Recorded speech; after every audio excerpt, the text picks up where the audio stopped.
Yazid বাহিনী এখনো আছে চট্টগ্রামে।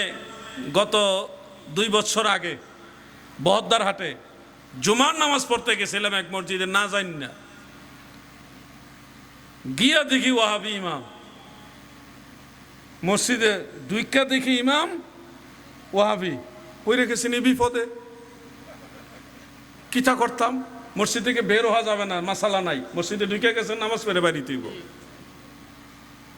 আচ্ছা যাক, এখানে মাসালা আছে, আমি মাসালাটা একটু পরে বলবো, নাইলে আমার মনে করে দিয়েন। ইমাম সাহেব ওয়াজ করতেছে, আমি সাধারণ পাবলিকের সাথে গিয়ে চুপচাপ বসে গেছি, আমার তেমন একটা কেউ চিনছেও না, আমিও মাশাল্লাহ খুব সুন্দর করে বসে গেছি, ওয়াজ শুনতেছি। খতিব সাহেব ওয়াজ করতেছে, হযরত ইয়াজিদ তিনি ছিলেন সাহাবী। হযরত ইয়াজিদ ছিল কি সাহাবী? চিন্তা করছে, হযরত ইয়াজিদ সাহাবী। হ্যাঁ, বদ্দারহাটে, এই যে আপনি চিনবেন বদ্দারহাটের ওই রাস্তার ওই পারে একটা মাজার সংশ্লিষ্ট মসজিদ আছে না, ওইটার অপোজিটে বিপরীত দিকে একটা মসজিদ আছে, কি কার বাড়ির মসজিদ জানে কয় এটারে,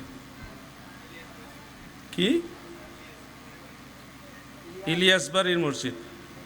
ওই মসজিদে আমি কথাটা শুই না প্রথম ভাবলাম যে হয়তো উনি কি বলছে অন্য কথা, আমি হয়তো ভুল শুনছি। পরে আমার সাথে আরও 1-2 জন আছে, আমি তাদেরকে জিজ্ঞাসা করলাম ইনস্ট্যান্ট, উনি কি ইয়াজিদকে সাহাবী বললেন নাকি? তো ওনারা বলতেছে তাই তো শুনলাম। আমি তাৎক্ষণিক দাঁড়ায় গেলাম, দাঁড়ায় বললাম যে হুজুর আমি বেয়াদবি ক্ষমা চাই, আপনি কি ইয়াজিদকে সাহাবী বলেছেন? উনি এবার শক্ত হয়ে বলতেছেন হ্যাঁ আমি ওনাকে সাহাবী বলছি। আমি তখন বললাম উনি সাহাবী হবে কিভাবে? আমাদের রসুল করিম সাল্লাল্লাহু আলাইহি ওয়াসাল্লাম ইন্তেকাল শরীফ করেছেন 11 হিজরিতে, আর ইয়াজিদের জন্ম হয়েছে 26 হিজরিতে। নবীজি পর্দা নেওয়ার প্রায় 15 বৎসর পরে ইয়াজিদের জন্ম। সে জীবনে কোনোদিন নবীজিকে দেখেই নাই। রসুল করিম সাল্লাল্লাহু আলাইহি সাল্লাম পর্দা নেওয়ার কত বছর পরে ইয়াজিদের জন্ম? 15 বছর পরে।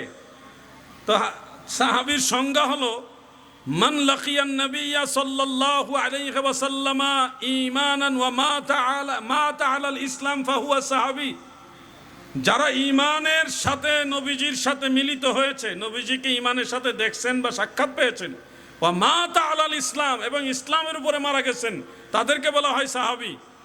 তা ইয়াজিদের জন্মই তো হয়েছে নবীজি পর্দা নেওয়ার 15 বছর পরে। তো ইয়াজিদ সাহাবী হইল কিভাবে, আমাকে একটু বোঝান। সেখানে কওমি মাদ্রাসার, বিশেষ করে আপনাদের হাটহাজারী মাদ্রাসার কয়েকজন আলেম ছিল মসজিদে। আল্লাহর কি হুকুম, হ্যাঁ ভিডিও হয়েছিল, পুরাটা তার হয় নাই, যখন একটু ভেজাল বাইরে গেছে তখন ভিডিও করা হয়েছে, আগেরটা হয় নাই। এত কিছু হবে তো ভাবে না মানুষে। কয়েকজন আলেম ছিল হাটহাজারী মাদ্রাসার, এবং বদ্দারহাটের আশেপাশে মনে একটা কওমি মাদ্রাসা আছে, সেখানের কয়েকজন আলেম ছিল।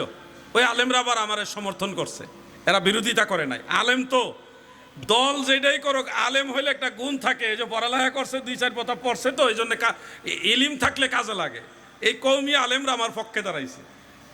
হ্যাঁ তাই তো, জিহাদি সাহেব যেটা বলছে এটা ঠিক বলছে, আপনি একটু বলেন। তো উনি বলতেছে আমার কাছে দলিল আছে। কি দলিল আছে? এটা আমি পরে দিব, এখন না।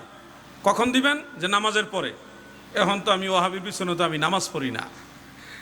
তো আমি আমার কায়দায় নামাজ পড়ছি কেমনে, আমি মাসালাটা বলবো, আমার একটু খেয়াল করে দিয়েন আপনারা ভুলে গেলে। নামাজের পরে সুন্নত বাদাল জুমা 4 রাকাত পড়লাম, এরপরে 2 রাকাত নফলও পড়লাম। বেচারা নামাজ শেষ হইতেছে না, ইমাম সাহেবের নামাজ আর শেষ হইতেছে না, উনিও পড়তেছে আরও পড়তেছে। আমি তো খুঁটি মেরা বইছি, আজকে উঠতাম না। উনি কয় রাকাত নামাজ পড়তে পারে দেখি আজকে। আচ্ছা, অনেকক্ষণ পরে নামাজ শেষ হইল, ওইটাই নামাজ শেষ করে উনি মসজিদের পাশে কবরস্থান আছে, ওইখানে ওইটাকে দাঁড়ায় গেছে জিয়ারত করব। জিয়ারত লম্বা সময় ধরে করতেছে। আল্লাহর কি দয়া, যারা জিয়ারত করলে আমরা কই মাজার পূজারি, আজকে তারা লম্বা জিয়ারতে দাঁড়াইছে। আমি খুশি, আমিও জিয়ারতে দাঁড়াইছি। জিয়ারত বেশ অনেকটা সময় নিয়ে হইল। তারপরে আমি বললাম যে হুজুর আমি কিন্তু আসি, আমাকে দলিলটা দেখাইতে হবে। আপনি আসেন? আচ্ছা ঠিক আছে, আমি দলিল দেখাচ্ছি। তখন আমরা বেশ অনেক মানুষ মসজিদে বসলাম। বসার পরে উনি একটা বিশাল বড় দলিল বের করছে, দলিলটা আপনারা শুনলে আশ্চর্য হয়ে যাবেন। মাসিক ম্যাগাজিন আছে না, ম্যাগাজিন চিনেননি আপনারা? মাসিক ম্যাগাজিন হইল ওনার দলিল। মাসিক ম্যাগাজিন, এই ম্যাগাজিন চিনছেননি আপনারা? ম্যাগাজিন দলিল। আচ্ছা আচ্ছা ঠিক আছে, ম্যাগাজিনে থাকলেও তাও তো একটা বইয়ে আছে। ঠিক আছে বলেন এটা মধ্যে কি আছে? তো উনি বাইর করলেন, ইমাম জাহাবি রহমতুল্লাহ আলাই বলছে, আমরা ইয়াজিদকে গালিও দেই না, ইয়াজিদরে পছন্দও করি না।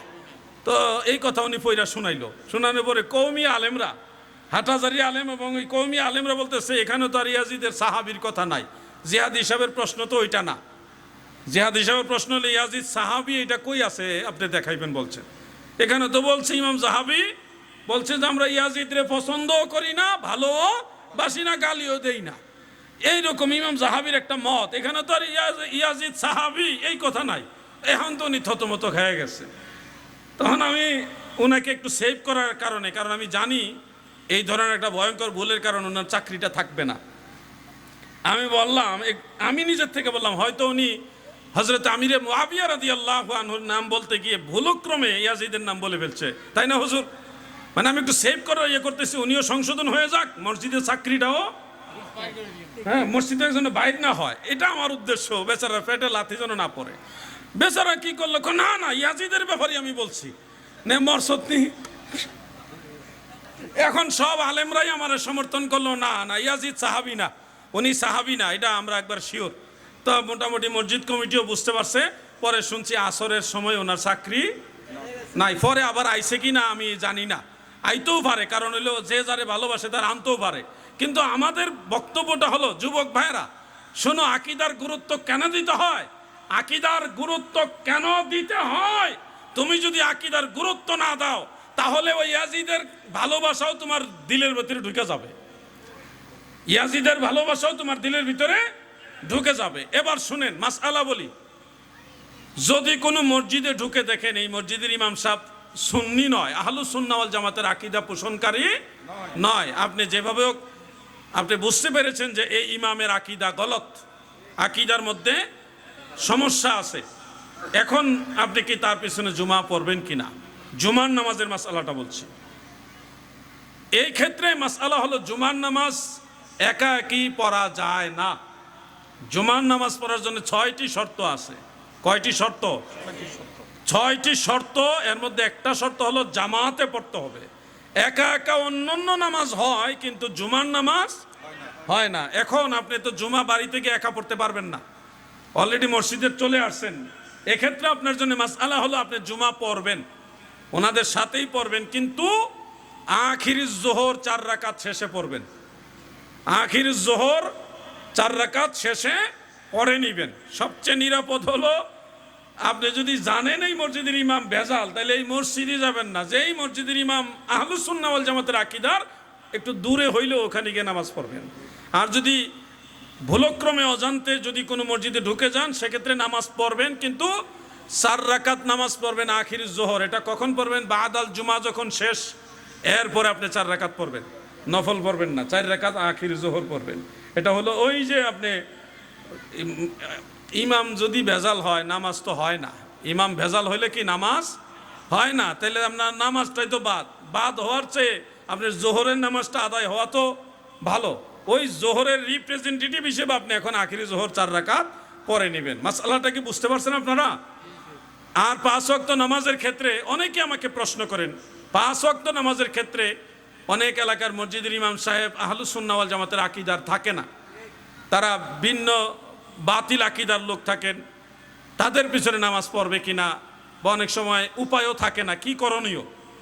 সেক্ষেত্রে আলা হযরত আজিমুল বারাকাত ইমাম আহমদ রেজা খান ফাজেলে বেরলভী রহমতুল্লাহ আলাইহি আমাদেরকে এই মাসআলা সুন্দরভাবে শিক্ষা দিয়েছেন। আমরা যখন দেখব যে মসজিদের ইমামের আকীদা প্রকাশ্যই আমরা জানি যে গলত, তাহলে তার পিছনে আমরা ইক্তেদা করব না, ইক্তেদা করব না। যেমন ইক্তেদাইতু বিহাজাল ইমাম বলবো না, এমনি নিজে নিজে দাঁড়াবো, কাতারে দাঁড়াবো, আমি আমার মতো তাকবীরে তাহরিমা বাঁধবো, আমার মতো সানা তাউস তাসমিয়া সূরা ফাতিহা কেরাত, আমি সবার সাথে ম্যাচিং করে রুকুতে যাব, ম্যাচিং করে সেজদা করবে, কিন্তু আমার যাবতীয় যা কিছু সব আমি আমার মতো আদায় করব। এটা এই একটা কারণেই করবেন যে ফিতনা যেন না হয়, সমাজে যেন ফিতনা সৃষ্টি না হয়।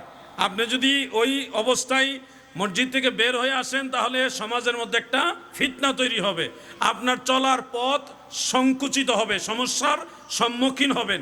এই জন্যে ফিতনা থেকে বাঁচার জন্য এই হেকমত অবলম্বন করবেন। সবচেয়ে বেটার হলো আপনি সুন্নি ইমাম যেখানে আছে সেখানে গিয়ে জামাত পড়া, সেখানে জামাত পড়া। যদি এমনটা হয়ে যায় যে মসজিদে একটু দেরিতে গেলেন, গিয়ে দেখলেন যে 3-4 জন আছেন, 3-4 জন মিলা আপনারা শেষে আলাদা একটা জামাত পড়ে নেবেন, বা নিজের আয়ত্তের ভিতরে একটা ছোট্ট পাঞ্জেখানা জামাত প্রতিষ্ঠা করে নেবেন। এগুলি হলো প্রেক্ষাপট অনুযায়ী সিদ্ধান্ত। কোনো মসজিদে ঢুকছেন, ঢুকে দেখছেন এই ইমাম সুন্নি নাকি ওয়াহাবি বুঝতে পারছেন না, এখন নামাজও ছাড়তে পারবেন না, কি করবেন? নামাজ পড়ে নেবেন, ইক্তেদাই তুবি হাজাল ইমাম বলেই পড়বেন। বলার পরে আপনি 3 দিন পর্যন্ত, এটা আলা হযরতের মাসআলা, 3 দিন পর্যন্ত জানার চেষ্টা করবেন এই ইমামের আকীদা কি, সে কি নবীজির সাথে কোনো বেয়াদবি করছে কিনা, সে আহলে বাইতের সাথে কোনো বেয়াদবি করছে কিনা, গোস্তাকে রসুল কিনা। এগুলি 3 দিন পর্যন্ত আপনি জানার চেষ্টা করবেন। যদি 3 দিনের মধ্যে আপনি জানতে পারেন এটা ওয়াহাবি, নবীর দুশমন, তাহলে